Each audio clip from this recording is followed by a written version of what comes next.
todos, meu nome é Jocir Sartor, meu canal no YouTube Realidade Espiritual Jocir Sartor, e mais uma vez então gravando um vídeo para vocês que acompanham o meu canal, onde eu falo sobre assuntos ligados à espiritualidade, ao espiritismo, à teosofia, e que na realidade é tudo a mesma coisa. A única diferença é que alguns abordam de uma maneira, outros abordam assuntos de outra, uns falam mais,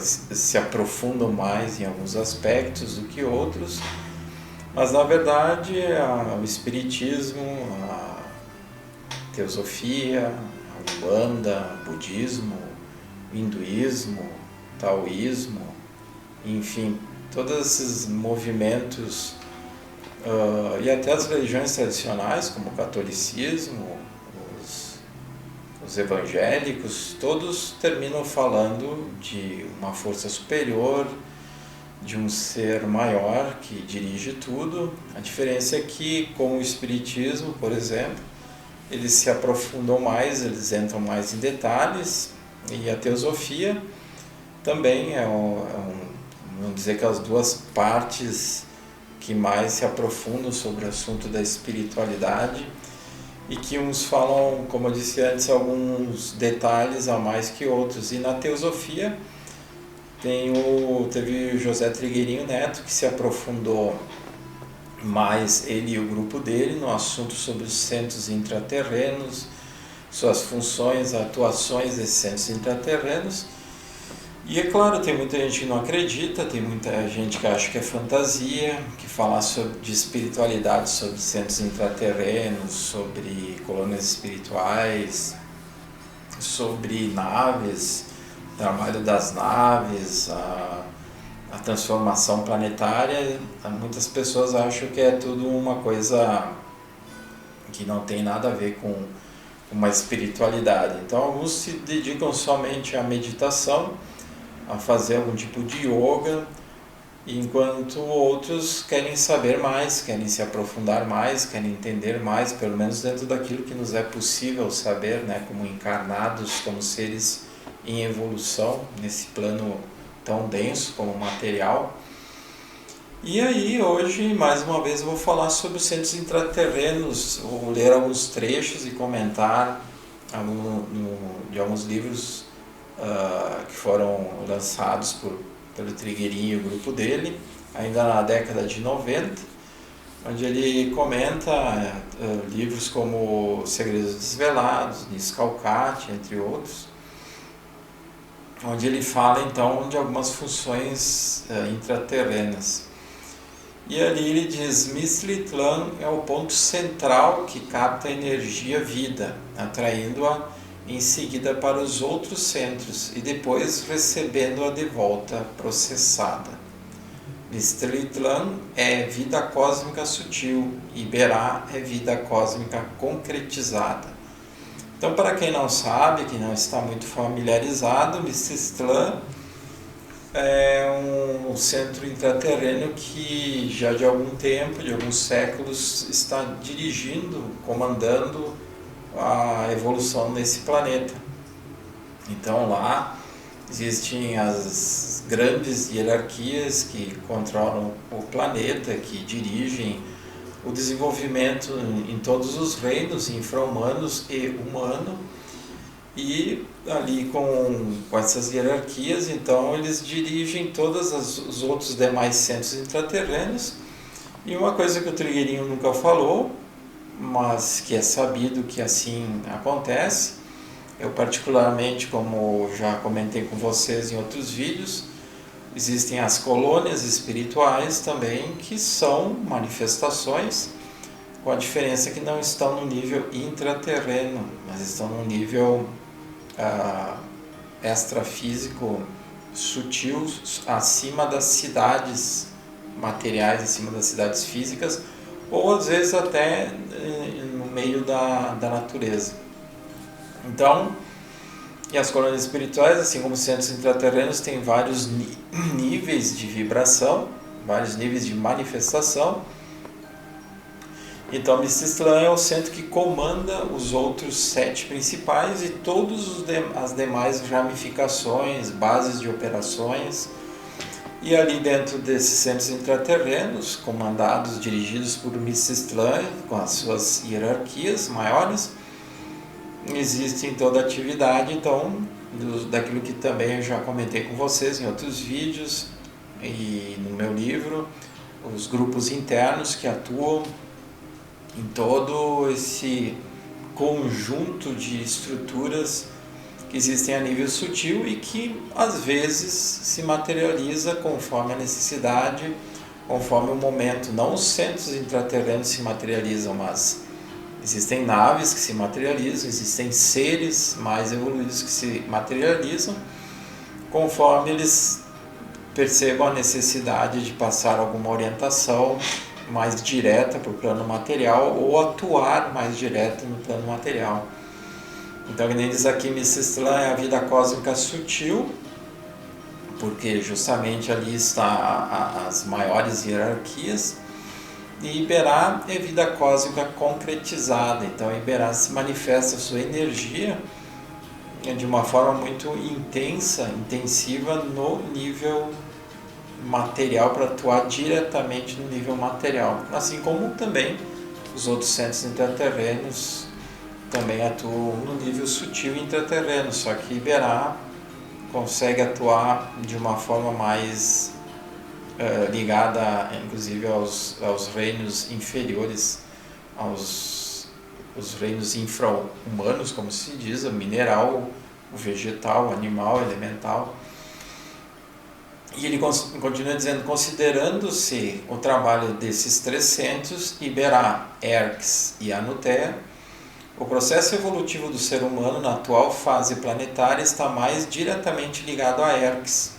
Porém, as interações que ocorrem nos mundos de energia são dinâmicas e não são diferenciadas como nos níveis materiais. Assim, o homem recebe também a influência de Iberá e Anutea, bem como dos demais centros energéticos ativos, em gradações que variam segundo o plano de consciência no qual está polarizado. Então, é visto que se uma pessoa tem um padrão energético mais elevado, essa pessoa vai conseguir receber energias de centros intraterrenos que atuam mais no nível mais sutilizado, de mais alta frequência. E aquelas pessoas que são mais densas, que são mais focadas no mundo material, e às vezes podem ser até boas pessoas, mas elas têm um padrão mais baixo de energia, elas têm um padrão mental mais baixo. Então essas pessoas podem ser ajudadas por esses centros intraterrenos, pelas colônias espirituais, só que são ajudadas de uma forma diferente, e aí o nível de frequência de energia para atuar nelas é diferente daquele tipo de energia, daquele nível de energia que atua para uma pessoa que tem um padrão mais elevado e que pode receber energias mais elevadas, de maior frequência, de mais alta frequência energética. Por que isso acontece? Porque se uma energia de mais alta frequência chegasse numa pessoa que tem um padrão mais baixo, a pessoa passaria mal. A pessoa, além de não conseguir assimilar com os corpos dela e até no próprio corpo físico, a pessoa passaria mal. Então, o plano superior, os amigos maiores, esses seres de luz que trabalham na humanidade, eles levam em conta todos esses detalhes que são fundamentais para que um trabalho maior possa acontecer, tanto a nível individual como coletivo.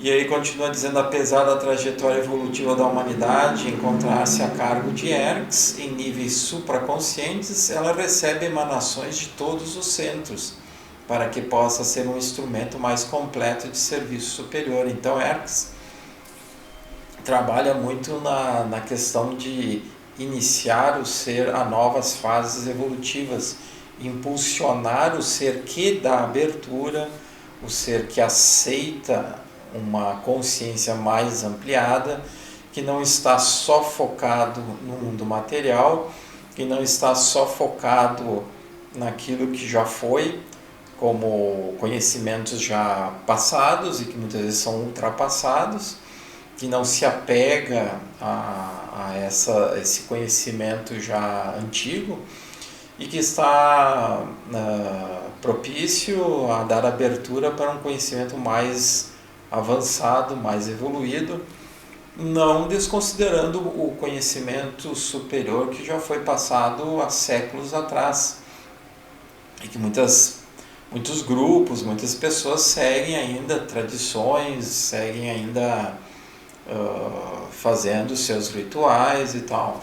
Não é que esteja errado, mas está ultrapassado. Então, o que Erx faz? Ela impulsiona o indivíduo que dá abertura para buscar outros níveis, outros patamares, despertar uma consciência.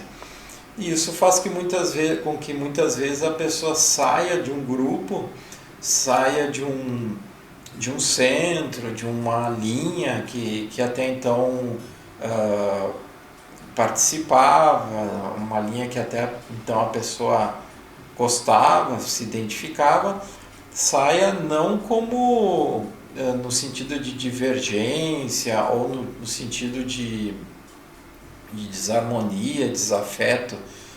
A pessoa sai porque ela toma consciência que simplesmente a partir de um certo momento que ela teve algum contato com uma pessoa diferente, que ela teve contato com uma energia diferente, com um impulso diferente, e às vezes isso pode acontecer fora do corpo. Durante uma projeção astral, os amigos maiores trabalharem nessa pessoa justamente para ela despertar para um nível mais elevado. E aí aquele grupo ou aquele lugar que ela frequentava já não a satisfaz mais. Então não é uma desistência porque a pessoa resolve não mais se trabalhar, não continuar se trabalhando, ou porque a pessoa se desentendeu com A, com B ou C. Ela simplesmente chega à conclusão que aquilo que até então ela aceitava como uma linha de prática, uma linha de conhecimento, uma linha de tomada de consciência, já passa a ser, de certa forma, ultrapassado. Ela já busca algo mais, e aí ela vai sair nessa busca. E aí então Erx é que faz todo esse trabalho, além de trazer às pessoas o potencial que elas trazem de outras vidas, o potencial positivo que elas trazem de iniciações que as pessoas receberam lá na Lemúria, na Atlântida, no Egito, na China, na Índia, nos povos indígenas, nos maias, nos astecas, enfim, as diversas encarnações que uma pessoa pode ter tido ao longo dos séculos e séculos, e que muitas vezes foi mal empregado naquela época que ela recebeu essas iniciações, essas informações, mas que agora a pessoa retomou o caminho evolutivo, ela retomou o caminho do bem, da harmonia, do equilíbrio, ela está buscando realmente algo superior, ela está desenvolvendo-se, trabalhando a harmonia, o equilíbrio, o amor, a doação. Então Erx entra aí trabalhando na pessoa com essas energias puras, elevadíssimas. Muitas vezes a pessoa encarnada é desdobrada, é levada lá para dentro de Erx, o centro intraterreno de Erx, durante o sono físico, e a pessoa nem lembra, a pessoa nem sabe. O importante é que ela está sendo trabalhada. Se ela lembrar de ter estado especificamente em Erx, porque o mentor ou a mentora dela disse, ou algum amigo maior disse para ela, é um detalhe. O importante é que o trabalho esteja sendo feito. Então a Erx tem esse trabalho muito importante. E aí aqui no livro continua dizendo: a atual conjuntura formada por Anuteia, Erx e Iberá possibilita um trabalho direto sobre os estratos materiais da Terra, por se tratarem de centros que expressam uma energia de polaridade positiva masculina, Foi essa qualidade presente em Herx que facilitou a sua manifestação nos subníveis sutis da superfície planetária nos tempos de hoje. A Nuteia não se materializará no plano físico nesta etapa, assim como outros centros trabalhará a partir dos níveis internos. Então, o que ele quis dizer? Que naquela época, eu digo naquela época porque esse livro foi escrito ainda na década de 90, em meados da década de 90. Então, naquela época, os centros intraterrenos ainda atuavam plenamente, mas de uma forma mais recolhida, menos materializados, menos eles se manifestavam num nível mais sutil, e apenas Herx e principalmente Herx e Iberak atuava num nível mais denso. Hoje em dia todos os centros intraterrenos atuam também no nível material, de uma forma mais intensiva, porque é chegado o momento dessa atuação acontecer em todo o planeta, em todos os níveis, inclusive no material. Por isso que a gente vê que tanta coisa está aí acontecendo, tantas transformações, nós vemos, né, nós encaramos como tragédias, que são esses fenômenos da natureza, que é claro, é muito triste, é muito desagradável, principalmente para quem é diretamente prejudicado a nível material, mas que faz parte de toda uma transformação na estrutura do planeta, onde o planeta nunca mais será o mesmo. Não só na aparência da estrutura da vida física, mas principalmente da energia do planeta. Por isso que muitas pessoas ficam incompatíveis com esse novo impulso, essa nova energia. E assim, então, tem centros intraterrenos que sempre atuaram mais diretamente, como Iberá e Herx, e os outros atuavam mais assim de uma forma como se fosse recolhida, né? Mais um nível sutil somente. Então aqui ele diz aqui, foi principalmente a ligação de Anuteia com a divindade solar que lhe possibilitou ser um centro de focalização da hierarquia no processo de transferência da energia regente do planeta do Oriente para o Ocidente. Ele coloca aqui que a Anuteia, que fica situado lá no Oriente, lá na região do Tibete, mais ou menos, que fez toda essa ponte de transição, né?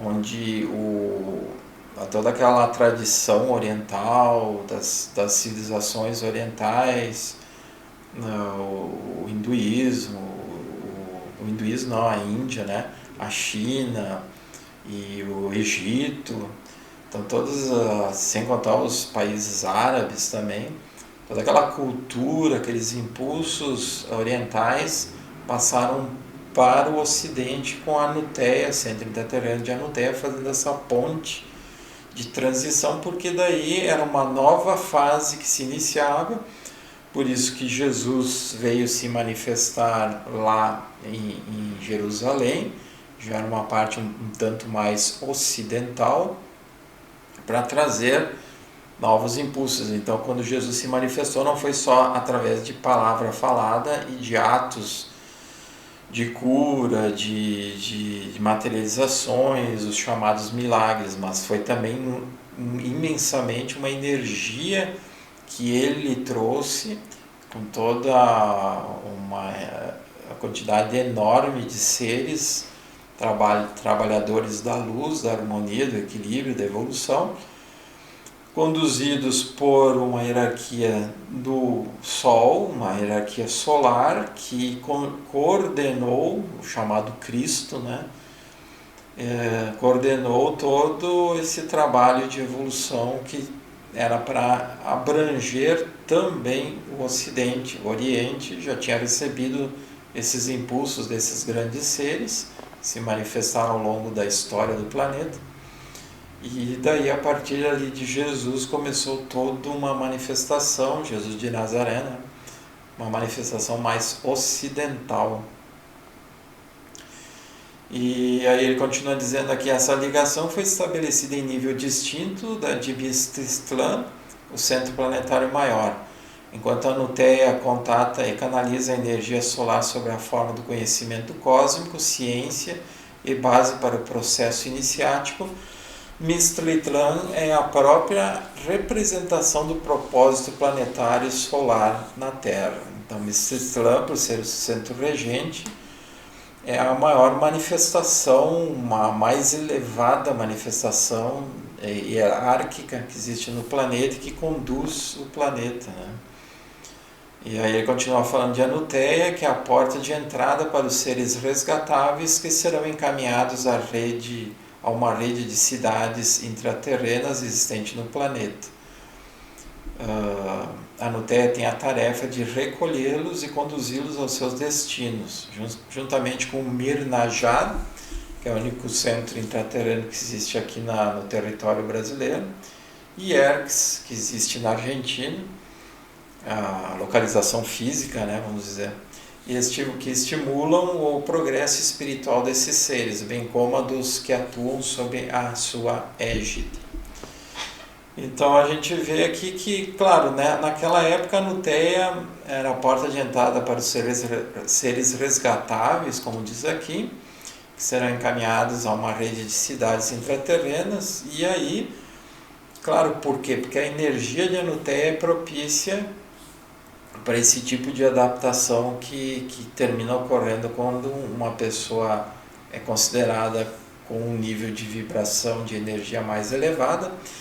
E aí as energias de Anuteia atuam facilitando que esse ser seja resgatável, que esse ser passe por uma etapa mais sutil, mais agradável, menos difícil na hora do seu desencarne, na hora de perder o seu corpo físico e de ficar e de chegar consciente, né, num centro intraterreno ou numa colônia espiritual.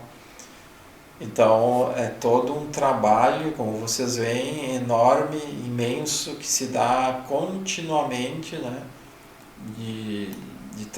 desse trabalho de sutilização do planeta, de sutilização de cada indivíduo, que permite que isso aconteça.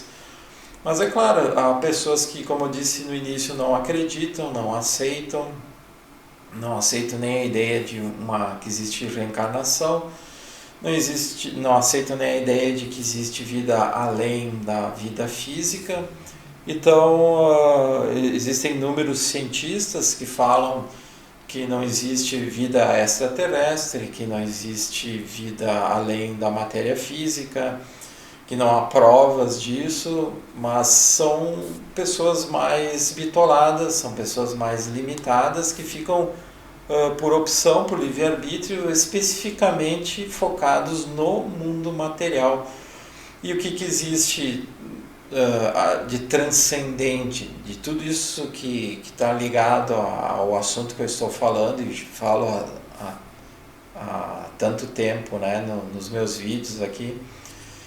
E também, antes de começar o meu canal no YouTube, já participava de grupos, ainda participo, então sempre passando informações, estudando, porque para acessar esses níveis não adianta ficar com instrumentação material física, não adianta as pessoas quererem provas físicas, especificamente físicas, se a instrumentação física é atrasada, é ultrapassada. Para captar essa realidade espiritual sutil, tem que haver equipamentos mais avançados. Coisa que, por exemplo, a física quântica hoje, com as suas teorias, já considera a possibilidade de existirem outros níveis de vida, outros níveis de existência, aquela teoria das supercordas, cada corda, entre aspas, né, cada nível, são níveis diferentes de vida que ocorrem de forma paralela. Isso é a física que diz. Então, nessa teoria das supercordas, levando essa possibilidade de existir, então aí sim, esses cientistas que consideram essa teoria das supercordas, essa possibilidade de existir em vidas paralelas, eles estão falando justamente de uma vida paralela que existe aqui com o mundo material. A vida espiritual, a vida sutil, a vida extrafísica, a vida que existe em frequências mais altas e que por isso os nossos acanhados sentidos físicos, com a nossa visão, por exemplo, não conseguem perceber toda essa realidade sutil. No entanto, quando acontece um furacão, um tornado, um terremoto, um incêndio florestal, uma enchente, terremotos, enfim, todos esses fenômenos, as explosões solares, todos esses fenômenos que atingem direto ou indiretamente a humanidade, a gente está vendo a manifestação física dessas energias superiores que estão se materializando para trazerem uma transformação irreversível no planeta, no sistema de vida no planeta, nos valores de vida no planeta.